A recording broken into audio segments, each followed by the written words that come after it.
Happy Saturday. Christmas is right around the corner and I'm so excited. So I tried to like Christmas up this just a little bit just for today. I've done like 99% of my Christmas shopping, but I also know that a lot of people haven't or haven't started. So convenient segue into what this video is. Today I'm going to be talking about amazing bookish gifts that you can get the reader in your life, and I have broken it down by category, so you have a couple of options depending on who you're buying for. So first up is for the fantasy reader. Who do you have that's read all of those epic fantasy novels and, you know, you're looking for something unique to give them this Christmas? Well, I would recommend Shadow of the Fox by Julie Kagawa. This is an Asian-inspired fantasy novel about a girl who is part demon. She is part kitsune, which is like a fox spirit, and she ends up teaming up with a dark samurai to go and reclaim scrolls that will lead to eventually having the world not taken over by demons.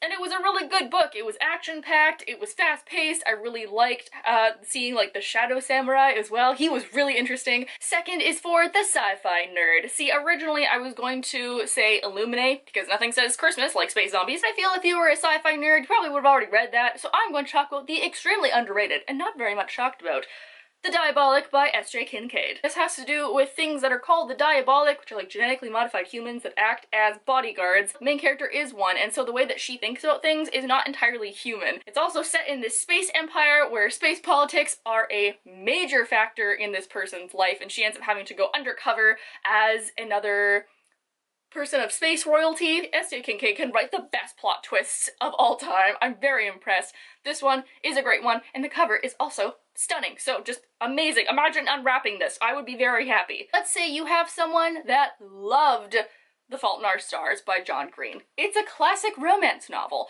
Well, I have another book for you to recommend them, but I don't actually have the copy of it, so a convenient picture will appear now, and that is 5 Feet Apart by Rachel Lidcott. Because this is about two teens that both have a terminal illness in the hospital meeting, and then because of their illnesses they can only ever stay 6 feet apart from each other because it's very dangerous for them to interact and mix germs. But then eventually, as they fall in love, they decide that it would be better to live instead of just to survive in this hospital full of medication and barriers. So they say, let's start being 5 feet apart instead. And it was really cute. The romance was just adorable and easy to read. And I also really liked that it did go into like the sickness and the illnesses, and it was like very informative, but also really adorable. But Rachel, you're now saying, I have a friend that's read everything. Have they friends? Because I really recommend, if you do not know what to get the person that has read everything, a copy of Girls in Paper and Fire by Natasha Nagan. Not only has this just come out, so they may have not had a chance to read it yet,